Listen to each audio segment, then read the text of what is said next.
बिस्मिल्लाहिर्रहमानिर्रहीम। अस्सलामुअलैकुम।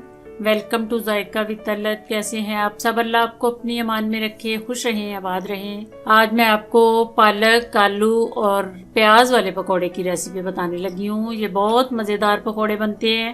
खाली आलू के भी बन सकते हैं, प्याज के भी खाली रिंग की सूरत में बना सकते हैं, लेकिन जब पालक ऐड करें तो इसका मज़ा जो है वो और दुबाला हो जाता है। इसलिए आपने इस रेसिपी को ज़रूर ट्राई करना है। चलें बनाना शुरू करते हैं। ये मैंने 1 टीस्पून अनारदाना लिया है, 1/2 टीस्पून खुशक धनिया पिसा हुआ, अजवाइन थोड़ी सी हस्बे जायका, नमक, बेकिंग पाउडर 1/2 टीस्पून, ज़ीरा 1/2 टीस्पून, 1 टीस्पून कुटी हुई लाल मिर्च, 1/2 प्याली मैंने बेसन लिया है। पालक इसके मैं खाली पत्ते तोड़ के डालूंगी 2 की अच्छी तरह। ये आलूओं को मैंने बारीक बारीक लंबी शेप में कट कर लिया है। प्याज और सब्ज धनिया और 1 सब्ज मिर्च मैं यूज कर रही हूँ। सबसे पहले पालक को बारीक बारीक कट कर लेना है। ये अपने खाली पत्ते पकौड़ों में डालने हैं। इनकी जो टहनियाँ होती हैं वो अपनी अलग कर लेनी है। इनको मैं अब बारीक कट कर लूंगी। कट करने के बाद इनको 2-3 पानी अच्छी तरह वॉश करना है, क्योंकि इसमें बहुत मिट्टी होती है पालक में। ये छोटी छोटी टिप्स होती हैं जो कुकिंग में बड़ी कारआमद साबित होती हैं।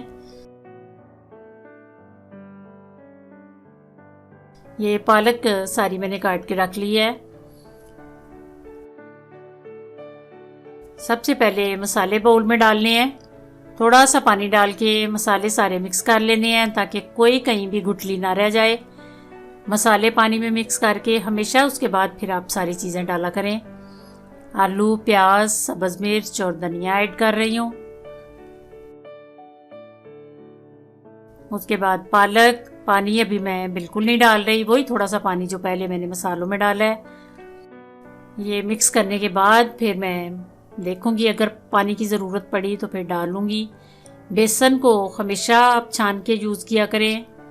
मैदा हो, सूजी या बेसन हो, इन चीज़ों को आपने छाने बगैर यूज़ नहीं करना। छाने हुए बेसन के पकौड़े जो हैं बहुत मज़े के बनते हैं और बड़े अच्छी तरह फूलते हैं।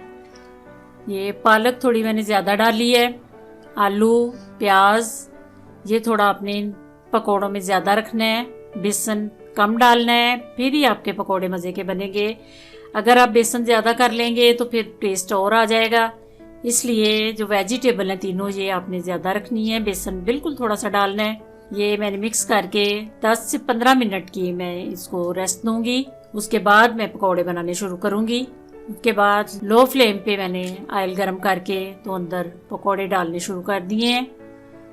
ये अपने हाथ से या चम्मच से डालें, लेकिन आराम आराम से, ज़ोर से अगर डालेंगे तो ऑयल जो है वो आपके हाथों पे भी आ सकता है। इसलिए ये ऑयल वाला काम जो है बड़े आराम से किया करें। के बाद आपने इनको ऐसे ऊपर नीचे हिला देना है, ताकि सारी साइडें बिल्कुल एक तरह की पक के तैयार हों, कहीं से भी कच्चा ना पकौड़ा रह जाए। देखें अल्हम्दुलिल्लाह पालक वाले पकौड़े तैयार हैं।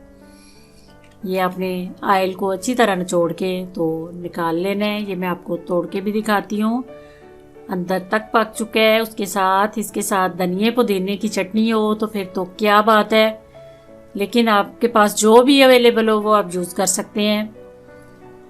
अगर मेरी रेसिपी पसंद आए तो इसको ज़रूर शेयर करना है। अगर मेरे चैनल पे नए हैं तो प्लीज़ सब्सक्राइब कर दीजिए। दुआ में मुझे याद रखना। अल्लाह आप सबका हामी और नासिर। खुदा हाफिज़।